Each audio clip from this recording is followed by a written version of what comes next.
2010년 11월 23일 오후 2시 34분 한반도 서해 연평도에 북한의 포탄이 날아들었습니다. 이 사건은 분단 이후 북한이 남한 민간인 거주 지역을 직접 공격한 첫 번째 사례였습니다. 그 순간 연평도는 화염에 휩싸였고 우리 해병대원 2명과 민간인 2명이 목숨을 잃었습니다. 하지만 이 충격적인 사건을 북한 내부에서는 어떻게 받아들였을까요? 그들은 과연 무엇을 보고 무엇을 들었으며 무엇을 믿었을까요? 오늘은 당시 북한에 거주했던 한 탈북자의 생생한 증언을 통해 연평도 포격전에 숨겨진 이야기를 들려드리겠습니다. 그 이야기는 우리가 알고 있던 것과는 전혀 다른 진실을 담고 있습니다. 연평도 포격전이 일어나기 약 3개월 전 북한 최전방 부대에는 아무도 눈치채지 못한 미묘한 변화가 시작되었습니다. 평소 옥수수와 감자, 그리고 가끔 나오는 배추로 끼니를 때우던 군인들의 식탁에 갑자기 변화의 바람이 불기 시작했습니다. 먼저 고기가 나타났습니다. 일주일에 2번씩 말입니다. 그것도 돼지고기나 소고기가 아닌 작은 조각이지만 평소에는 명절에나 볼 수 있던 귀한 음식이었습니다. 그 다음에는 두부가 나왔습니다. 부드럽고 고소한 두부는 군인들에게는 꿈같은 음식이었습니다. 거기에 콩나물까지 더해졌습니다. 아삭아삭한 식감과 함께 비타민을 보충할 수 있는 소중한 채소였습니다. 군인들은 이런 변화를 전혀 의심하지 않았습니다. 오히려 기뻐했습니다. 서로 이야기를 나누며 추측했습니다. 원수님과 장군님께서 우리를 특별히 챙겨주시는 것 같다. 우리가 최전방에서 조국을 지키고 있으니까 이렇게 배려해 주시는 거야? 정말 감사한 일이다. 이것이 그들의 순수한 생각이었습니다. 하지만 이것은 사실 전쟁 준비의 명확한 신호였습니다. 전투를 앞둔 병사들의 체력을 보강하고 영양 상태를 개선하기 위한 사전 조치였던 것입니다. 군사정보 분야에서는 이런 급작스러운 식량 지원의 변화를 매우 중요한 징후로 봅니다. 실제로 과거에는 이런 정보를 수집하기 위해 화장실을 청소하는 사람이 스파이 역할을 하며 병사들의 배설물을 채취해 분석하는 일도 있었습니다. 영양 상태가 좋아지면 배설물의 색깔과 상태도 달라지기 때문입니다. 이런 변화가 지속적으로 나타나면 그 부대가 전투를 준비하고 있다는 것을 알 수 있습니다. 놀랍게도 이런 정보 분석으로 전쟁을 미리 예방한 역사적 사례도 있었습니다. 그렇다면 도대체 왜 북한은 이런 위험한 도발을 감행했을까요? 그 답은 당시의 정치적 상황에서 찾을 수 있습니다. 2010년은 김정은이 후계자로 공식 등장하던 매우 중요한 시기였습니다. 그는 아버지 김정일에게 자신의 능력을 증명해야 했고 동시에 북한 군부의 지지와 신뢰도 확보해야 했습니다. 김정은에게는 여러 가지 과제가 있었습니다. 첫째, 자신이 진정한 군사 지도자임을 보여줘야 했습니다. 둘째, 북한 주민들에게 강력한 지도자의 이미지를 각인시켜야 했습니다. 셋째, 국제사회에 북한의 존재감을 각인시켜야 했습니다. 연평도 포격전은 이 모든 목적을 한 번에 달성할 수 있는 완벽한 기회였습니다. 일부에서는 현장 지휘관 개인의 독단적 행동이었다고 주장하기도 합니다. 개인적인 충성심을 보이기 위해서 혹은 출세를 위해서 무모한 도발을 했다는 것입니다. 하지만 이는 북한 체제를 제대로 이해하지 못한 분석입니다. 북한에서 한 개인이 타국 영토에 포를 쏠 수 있다면 그것은 군단장이 마음대로 전쟁을 일으킬 수도 있다는 뜻이 됩니다. 이는 북한의 철저한 상명하복 체계와 완전히 모순됩니다. 북한에서는 김정일이나 김정은의 직접적인 승인 없이는 이런 중대한 군사 행동이 절대 불가능합니다. 실제로 연평도 포격전을 지휘했던 김격식은 이후 크게 출세했습니다. 김정은이 권력을 잡은 후에는 차수라는 매우 높은 군사 계급까지 올랐습니다. 이는 분명히 김정은의 지시에 따른 성공적인 임무 수행에 대한 보상이었던 것입니다. 만약 정말로 개인적인 독단이었다면 처벌을 받았을 것입니다. 북한에는 매우 특별한 패턴이 있습니다. 정치적으로나 경제적으로 어려운 상황에 처하면 내부의 관심을 외부로 돌리기 위해 군사적 도발을 감행하는 것입니다. 하지만 이때 도발의 대상을 신중하게 선택합니다. 중국이나 러시아 같은 강대국에는 절대 도발하지 않습니다. 대신 상대적으로 반응이 예측 가능한 남한을 선택합니다. 이를 통해 북한 주민들의 관심을 경제적 어려움에서 외부의 적으로 돌리고 동시에 체제 결속을 강화하는 효과를 노립니다. 연평도 포격전도 바로 이런 계산된 도발이었던 것입니다. 연평도 포격전 당일 북한군들은 극도의 긴장과 흥분 상태에 빠졌습니다. 전쟁이라는 극한 상황에서 인간의 몸은 평소에는 불가능한 일들을 해냅니다. 평소라면 2~3명이 함께 들어야 했던 60kg짜리 포탄 상자를 혼자서 메고 뛰어다니는 병사들이 나타났습니다. 아드레날린이 최대치로 분출되는 극한 상황이었던 것입니다. 하지만 북한군의 실제 장비 상황은 우리가 텔레비전이나 영화에서 보는 것과는 완전히 달랐습니다. 우리가 북한 군사 퍼레이드나 열병식에서 보는 멋진 모습은 극히 일부 특수부대나 전시용 부대의 모습일 뿐입니다. 실제 연평도 포격전에 참여한 북한군들 중에서 방탄복을 입은 군인은 단 한 명도 없었습니다. 이는 매우 아이러니한 일입니다. 북한은 항상 온몸이 방탄이 되어 최고 사령관 동지를 위해 목숨을 바치자라고 교육합니다. 그런데 정작 실제 방탄복은 지급하지 않는 것입니다. 특수부대나 최전방 일부 부대를 제외하고는 현대식 디지털 전투복도 입지 못했습니다. 대부분이 면으로 만든 구식 전투복을 입고 있었습니다. 심지어 후방 부대들은 여전히 6.25 전쟁 때와 별반 다르지 않은 낡은 전투복을 입고 있는 상황이었습니다. 더욱 심각한 것은 포격 시에 청각 보호 장비가 전혀 없었다는 점입니다. 우리 군대는 포를 쏠 때 반드시 귀마개를 착용합니다. 하지만 북한군은 그런 장비가 아예 없었습니다. 대신 포를 쏠 때 입을 크게 벌리는 것이 전부였습니다. 포 소리의 충격이 귀로 들어가지 않도록 입을 벌려서 소리를 빼내는 매우 원시적인 방법이었습니다. 북한 영화를 보면 포를 쏠 때 군인들이 아! 하고 외치며 입을 벌리는 장면이 자주 나옵니다. 이것이 바로 그 이유입니다. 하지만 이런 방법으로는 포격의 엄청난 소음을 막을 수 없습니다. 북한군에게는 가장 중요한 정보들이 전혀 전달되지 않았습니다. 남한 해병대의 반격이 얼마나 신속하고 정확했는지, 북한 측 피해가 얼마나 컸는지, 남한의 무기 체계가 얼마나 발달되어 있는지 아무도 몰랐습니다. 이는 북한의 의도적인 정책입니다. 북한은 철저하게 적의 전력에 대한 교육을 하지 않습니다. 남한의 무기가 얼마나 정확하고 강력한지, 반격 능력이 얼마나 뛰어난지 절대 알려주지 않습니다. 왜 그럴까요? 만약 그런 교육을 한다면 군인들이 어떤 생각을 할까요? 그렇다면 우리가 포를 쏘면 바로 위치가 파악되어서 역추적당해 반격을 받는다는 뜻 아닌가? 그럼 쏘지 말아야겠다는 생각을 할 수 있기 때문입니다.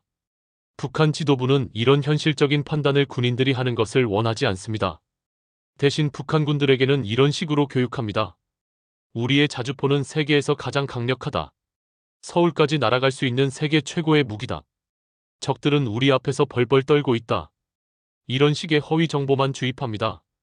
그 결과 북한군들은 남한의 반격에 완전히 당황했습니다. 포를 쏘자마자 불과 몇 분 만에 정확한 위치로 반격 포탄이 날아왔습니다. 그들은 준비할 틈도 없이 큰 충격을 받았습니다. 어떻게 이렇게 빨리 우리 위치를 알아냈지? 어떻게 이렇게 정확하게 쏠 수 있지? 하며 깜짝 놀랐다고 합니다. 전투가 시작되자 북한군 내부에는 심각한 혼란이 발생했습니다.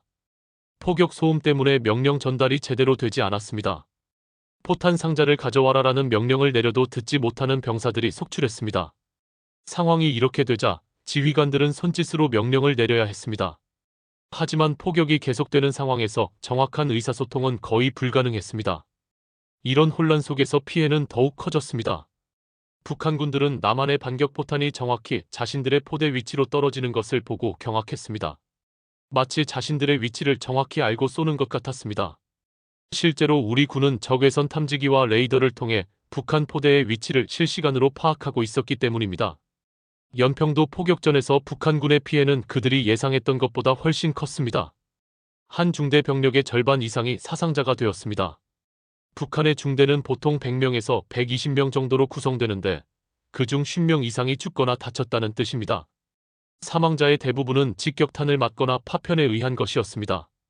하지만 더 많은 수의 부상자들이 발생했습니다. 특히 포격 소음으로 인한 청각 손상이 심각했습니다. 앞서 말했듯이 제대로 된 보호 장비가 없었기 때문입니다. 손이 잘리고 발이 잘리는 중상을 입은 병사들이 속출했습니다. 파편에 맞아 눈을 잃거나 얼굴에 큰 상처를 입은 병사들도 많았습니다. 귀가 완전히 먹어버린 병사들도 상당수 있었습니다. 이런 부상자들에게는 영예군인이라는 칭호가 주어졌습니다. 이는 북한에서 전투 중 부상당한 군인들에게 주는 일종의 명예 칭호입니다. 연평도 포격전 이후 이 영예군인 칭호를 받은 병사들의 수가 크게 늘어났다고 합니다. 하지만 북한 내부에서는 완전히 다른 이야기가 전해졌습니다. 북한의 공식 발표에 따르면 연평도는 완전히 불타서 없어졌고 남한군은 저항도 제대로 하지 못한 채 항복했다고 선전되었습니다. 조선중앙통신과 조선중앙텔레비전은 연일 조선인민군 해안포병부대의 완전한 승리를 보도했습니다. 적들의 도발에 단호히 응징한 영웅적 전투라고 묘사했습니다. 연평도 전체가 화염에 휩싸여 적들이 꼬리를 내리고 도망쳤다고 보도했습니다. 포격에 참여한 부대에는 영웅포라는 특별한 칭호가 주어졌습니다. 중대장은 영웅이 되었고 부대 전체가 모범부대로 선정되었습니다. 이들은 북한 전역을 돌아다니며 자신들의 영웅적 투쟁에 대해 강연을 해야 했습니다. 김정은은 이런 영웅 만들기를 통해 자신의 군사 지도자 이미지를 강화했습니다. 젊은 후계자의 지휘하에 이룬 위대한 승리라는 스토리를 만들어낸 것입니다. 당시 평양의 한 대학에서 공부하고 있던 증언자도 이런 선전을 그대로 믿었습니다. 심지어 전쟁이 일어난다며 동급생들과 함께 탄원서를 써서 군대에 재입대하겠다고 할 정도였습니다. 조국이 위험하니 우리도 총을 들고 싸우자며 의기투합했다고 합니다. 북한 주민들 대부분이 자국의 압도적 승리를 믿었던 것입니다. 그들에게는 북한군의 피해나 남한의 반격에 대한 정보가 전혀 전달되지 않았기 때문입니다. 흥미로운 것은 일반 주민들의 반응이었습니다. 평소 군인들을 못마땅하게 여기던 장사꾼들이 갑자기 태도를 바꿨습니다. 전에는 군인들이 물건을 달라고 해도 안 주거나 도둑질한다고 때리기까지 했던 사람들이 전쟁이 났다며 돼지와 쌀을 가져다 주었다고 합니다. 하지만 이것도 완전히 자발적인 것은 아니었습니다. 실제로는 각 지역 군당위원회에서 긴급회의를 열어 최전방에서 싸우는 인민군 전사들을 지원하라는 지시가 내려왔던 것입니다. 반강제적으로 물자를 동원한 측면이 강했습니다. 그리고 북한 당국은 이런 모습을 다시 선전 교육에 적극 활용했습니다. 전쟁이 일어나면 후방의 인민들도 자발적으로 나서서 전선의 영웅들을 지원한다. 이것이 바로 우리 제도의 우월성이다라는 식으로 교육했습니다. 실제로는 강요된 것을 자발적인 것처럼 포장해서 체제 선전에 이용한 것입니다. 이런 식의 선전 조작은 북한에서 매우 흔한 일입니다. 연평도 포격전을 지휘했던 김격식의 이후 행보는 매우 흥미롭습니다. 포격전 직후에는 큰 출세를 했습니다. 김정은이 권력을 잡은 후에는 차수라는 매우 높은 계급까지 올랐습니다. 이는 분명히 연평도 포격전의 공로에 대한 보상이었습니다. 하지만 김격식은 나중에 다시 숙청되고 강등되었습니다. 이는 북한 정치의 특성을 잘 보여줍니다. 아무리 큰 공을 세워도 정치적 상황이 바뀌면 언제든지 처벌받을 수 있는 것이 북한 체제입니다. 이런 일들을 통해 알 수 있는 것은 연평도 포격전이 단순한 군사적 충돌이 아니라 북한 내부 정치와 밀접한 관련이 있었다는 점입니다. 김정은의 권력 승계 과정에서 필요했던 성과를 만들어내기 위한 계획된 도발이었던 것입니다. 연평도 포격전에서 부상당한 북한군들이 치료를 받고 후에 사회로 나오면서 진실이 조금씩 알려지기 시작했습니다. 이들은 주변 사람들에게 전쟁의 참혹함을 솔직하게 이야기했습니다. 포격이 정말 장난이 아니더라. 터지는 소리만 들어도 머리가 깨질 것 같았다. 포탄이 터지면서 연기와 불꽃이 하늘로 치솟고 사람들이 날아가는 걸 봤다. 포탄의 직격으로 맞아 죽는 전우들을 내 눈으로 봤다. 이들의 증언은 매우 구체적이고 생생했습니다. 한 명은 포탄 파편에 맞아서 배가 갈라졌는데 그 안에서 창자가 나왔다. 또 다른 동료는 다리가 완전히 잘려나갔는데도 한동안 살아 있었다. 그 모습을 보니까 정말 전쟁이 무서운 것이구나 싶었다. 1950년대 한국전쟁도 아닌 21세기에 실제로 포탄이 터지고 사람이 죽는 것을 목격한 그들의 충격은 상상을 초월했습니다. 평생 영화나 소설에서만 보던 일들이 바로 자신들의 눈앞에서 벌어진 것입니다. 특히 젊은 병사들의 충격이 컸습니다. 우리가 평소에 훈련할 때 하는 사격하고는 완전히 달랐다. 총소리는 빵빵 하는데 포탄은 꽝꽝 터지면서 땅이 흔들린다. 귀가 먹어서 아무것도 안 들리고 눈앞이 하얗게 되면서 아무것도 안 보인다. 이들의 증언을 들은 북한의 젊은 세대들 사이에서는 전쟁하면 안 된다는 인식이 퍼지기 시작했습니다. 기존의 미제와 당당히 맞서 싸워 이기자는 식의 선전과는 완전히 다른 현실적인 판단을 하게 된 것입니다. 전쟁은 양쪽 다 죽는 것이다라는 말이 젊은이들 사이에서 유행하기 시작했습니다. 이는 북한 당국이 원하는 반응이 아니었습니다. 북한은 항상 우리가 이기는 전쟁을 선전해왔는데 실제 경험자들의 증언은 그런 선전을 무너뜨리는 것이었습니다. 특히 부상병들은 이런 이야기를 했습니다. 우리도 많이 다쳤지만 저쪽도 분명히 많이 다쳤을 것이다. 우리가 쏜 포탄도 저쪽에 떨어졌으니까. 그런데 결국 양쪽 다 피를 흘리는 것 아닌가? 이런 현실적인 사고는 북한 체제에게는 매우 위험한 것이었습니다. 북한은 항상 우리의 일방적 승리를 선전해야 하는데 양쪽 다 피해를 본다는 인식이 퍼지면 전쟁 동원 자체가 어려워지기 때문입니다. 증언자는 나중에 남한에 와서 연평도 포격전의 진실을 알게 되었습니다. 북한이 더 많은 피해를 받고 남한의 반격이 얼마나 정확하고 신속했는지를 알게 된 것입니다. 정말 충격이었습니다. 북한에서는 우리가 완전히 이겼다고 배웠는데 실제로는 우리 쪽 피해가 더 컸다니요? 그리고 우리가 포를 쏘자마자 위치가 파악되어서 바로 반격이 들어왔다는 이야기를 들었을 때 정말 놀랐습니다. 더욱 충격적인 것은 남한의 기술력이었습니다. 우리가 포를 쏘는 순간 레이더와 위성으로 위치가 파악되고 컴퓨터로 계산해서 정확한 좌표로 반격이 들어온다는 것을 알게 되었습니다. 북한에서는 그런 기술에 대해 전혀 교육받지 못했거든요. 그제서야 북한군들이 왜 그렇게 당황했는지 이해할 수 있었습니다. 마치 우리 위치를 훤히 알고 쏘는 것 같다던 북한군들의 말이 사실이었던 것입니다. 실제로 우리 군은 모든 것을 실시간으로 파악하고 있었습니다. 북한과 남한 사이의 정보 격차는 상상을 초월했습니다.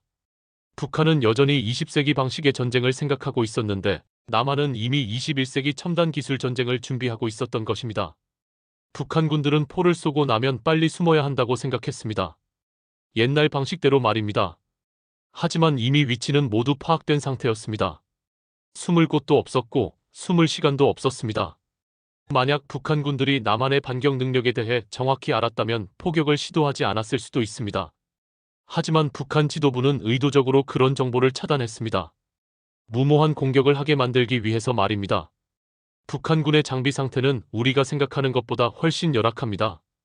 텔레비전에서 보는 멋진 모습은 극히 일부 특수부대나 전시용 부대의 모습일 뿐입니다. 대부분의 일반 부대는 아직도 구식 장비로 무장하고 있습니다. 방탄복은 고사하고 제대로 된 전투복조차 지급받지 못하는 것이 현실입니다. 후방 부대들은 여전히 면으로 된 구식 전투복을 입고 있습니다. 심지어 제대로 된 군화도 없어서 고무신을 신고 다니는 부대도 있다고 합니다. 통신 장비도 매우 낙후되어 있습니다. 전투 중에 무전기가 제대로 작동하지 않아서 손짓으로 명령을 전달해야 하는 경우가 많습니다. 야간 투시경이나 정밀 조준경 같은 현대적 장비는 거의 없습니다. 하지만 이런 열악한 장비에도 불구하고 북한군에게는 나름의 장점이 있습니다. 오랜 기간의 혹독한 훈련으로 단련된 체력과 정신력, 그리고 무엇보다 절대적인 명령 복종 체계입니다. 하지만 이것이 북한을 무시해도 된다는 뜻은 절대 아닙니다. 증언자는 강의할 때마다 이 점을 강조합니다. 북한군을 쉽게 보지 말라고 말입니다. 아무리 장비가 뒤떨어져도 전쟁은 결국 인간과 인간의 싸움입니다. 정신 상태와 의지가 중요한 변수가 됩니다. 궁지에 몰린 쥐도 고양이를 물 수 있다고 하지 않습니까? 마찬가지로 아무리 약해 보이는 적이라도 죽을 고비에 몰리면 예상치 못한 저항을 할 수 있습니다. 실제로 역사상 장비가 떨어지는 군대가 정신력으로 승리한 사례는 무수히 많습니다. 베트남 전쟁에서 미군에 맞선 베트콩, 아프가니스탄에서 소련군과 맞선 무자헤딘, 최근 러시아와 맞서고 있는 우크라이나까지 모두 그런 사례들입니다. 러시아와 우크라이나 전쟁을 보십시오. 세계 2위의 군사력을 가진 러시아가 우크라이나와 1년 넘게 전쟁을 하고도 끝내지 못하고 있습니다. 이것이 현대 전쟁의 현실입니다. 절대 상대를 얕봐서는 안 됩니다. 북한은 정면 대결에서는 이길 수 없다는 것을 잘 알고 있습니다. 그래서 비대칭 전력에 집중하고 있습니다. 핵무기, 화학무기, 생물학무기, 사이버 공격, 특수부대 침투 등이 바로 그것입니다. 이런 비대칭 전력은 기존의 군사력 비교로는 평가하기 어렵습니다. 아무리 우리가 강력한 재래식 무기를 가지고 있어도 핵무기 하나면 모든 것이 무의미해질 수 있습니다.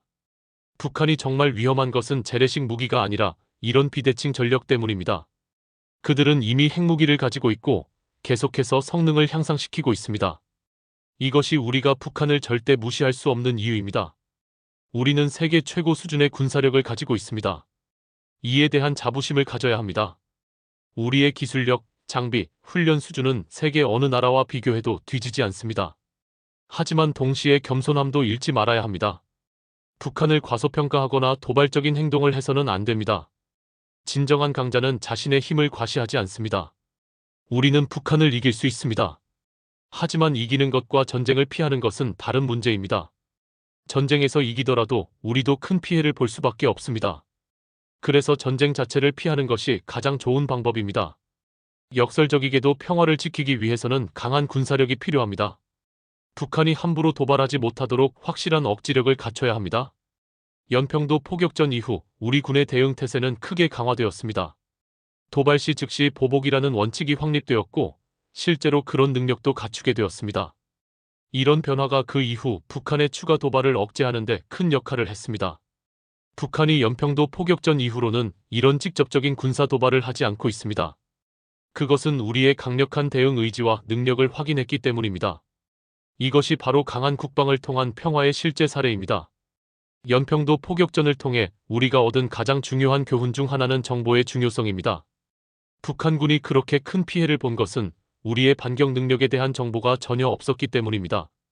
반대로 우리 군은 북한의 포대 위치, 병력 배치, 작전 패턴 등을 정확히 파악하고 있었습니다. 이런 정보 우위가 신속하고 정확한 반격을 가능하게 했습니다. 현대 전쟁에서는 정보가 모든 것을 결정합니다. 먼저 적을 발견하고 먼저 공격하는 쪽이 이깁니다. 우리는 이 분야에서 북한보다 압도적으로 앞서 있고 이 우위를 계속 유지해야 합니다. 북한과 우리 사이의 기술 격차는 시간이 갈수록 더욱 벌어지고 있습니다. 2010년에도 이미 상당한 차이가 있었는데 지금은 그 차이가 더욱 커졌습니다. 우리는 인공지능, 무인 시스템, 정밀 타격 무기, 사이버 전력 등 최첨단 기술을 도입하고 있습니다. 반면 북한은 여전히 20세기 방식의 군사체계에 머물러 있습니다. 하지만 이런 기술 격차가 오히려 북한을 더욱 위험하게 만들 수도 있습니다. 정면 승부로는 이길 수 없다는 것을 알기 때문에 더욱 극단적인 수단을 선택할 가능성이 높아지는 것입니다. 연평도 포격전은 우리에게 통일의 현실적 어려움도 보여주었습니다. 북한 주민들이 얼마나 철저하게 잘못된 정보를 믿고 있는지, 그들의 사고방식이 우리와 얼마나 다른지를 확인할 수 있었습니다. 통일이 되면 이런 인식의 차이를 극복하는 것이 가장 큰 과제가 될 것입니다. 수십 년간 전혀 다른 정보와 교육을 받은 사람들을 어떻게 하나로 통합할 것인지가 관건입니다. 북한 주민들은 나쁜 사람들이 아닙니다. 다만 잘못된 정보를 믿고 있을 뿐입니다. 그들에게 진실을 알려주고 올바른 판단을 할 수 있도록 도와주는 것이 우리의 역할입니다. 북한 내부에서도 젊은 세대들 사이에서는 변화의 조짐이 나타나고 있습니다. 연평도 포격전을 직접 경험한 부상병들의 증언을 들은 젊은이들이 전쟁에 대해 더욱 현실적으로 생각하기 시작했습니다. 전쟁은 양쪽 다 죽는 것이다라는 인식이 퍼지는 것은 북한 체제에게는 위험하지만 평화를 원하는 우리에게는 희망적인 신호입니다. 우리의 젊은 세대들도 이런 현실을 정확히 이해해야 합니다. 전쟁의 참혹함을 알고 평화의 소중함을 깨달으며 동시에 평화를 지키기 위한 강한 의지를 가져야 합니다. 연평도 포격전은 우리에게 많은 것을 남겼습니다. 슬픔과 분노, 그리고 교훈을 남겼습니다. 그날 목숨을 잃은 4분의 희생은 결코 헛되지 않았습니다. 그들의 희생이 우리를 더욱 강하게 만들었고 평화의 소중함을 깨닫게 해주었습니다. 북한군 병사들도 마찬가지로 희생자였습니다. 그들은 잘못된 명령에 따라 무의미한 전투에 참여했고 그 대가로 목숨과 건강을 잃었습니다. 그들 역시 분단의 비극적 현실을 보여주는 산증인들입니다. 진실은 아무리 감춰도 결국 드러나게 됩니다. 북한이 아무리 연평도 포격전을 승리로 포장하려 해도 실제로 그 현장에 있었던 사람들은 진실을 알고 있습니다. 그리고 그 진실은 조금씩이지만 확실하게 퍼져나가고 있습니다. 부상병들의 증언을 들은 북한 주민들, 특히 젊은 세대들이 전쟁에 대해 다시 생각하기 시작한 것은 매우 의미 있는 변화입니다. 이런 작은 변화들이 모여서 언젠가는 큰 변화를 만들어낼 것입니다. 우리는 강한 국방력으로 평화를 지켜야 합니다. 하지만 동시에 상대를 무시하거나 도발해서는 안 됩니다. 북한을 정확히 파악하되 과소평가하지 말고 우리의 능력에 자신감을 가지되 교만하지 말아야 합니다. 진정한 평화는 일방적인 힘의 우위로 만들어지는 것이 아닙니다. 서로를 인정하고 존중할 때, 그리고 서로의 생존과 발전을 보장할 때 가능합니다. 이것이 바로 우리가 추구해야 할 평화의 모습입니다. 언젠가 통일의 그날이 올 것입니다. 그때를 위해 우리는 지금부터 준비해야 합니다. 북한 주민들의 마음을 이해하고 그들이 올바른 판단을 할 수 있도록 도와주는 방법을 찾아야 합니다. 연평도 포격전과 같은 비극이 다시는 일어나지 않도록, 그리고 한반도의 진정한 평화가 정착될 수 있도록 우리 모두가 지혜와 노력을 모아야 할 때입니다. 연평도 포격전을 통해 우리가 얻은 가장 큰 교훈은 이것입니다. 전쟁은 누구에게도 진정한 승리를 가져다 주지 않습니다. 모든 전쟁은 결국 양쪽 모두에게 상처를 남길 뿐입니다. 평화야말로 우리 모두가 지켜야 할 가장 소중한 가치입니다. 그리고 그 평화는 저절로 오는 것이 아니라 우리가 끊임없이 노력해서 만들어가야 하는 것입니다.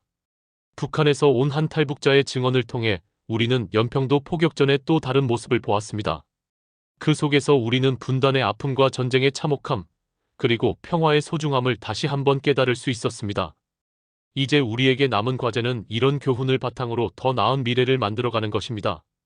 강하면서도 겸손하고 자신감을 가지면서도 평화를 사랑하는 대한민국을 만들어가는 것입니다.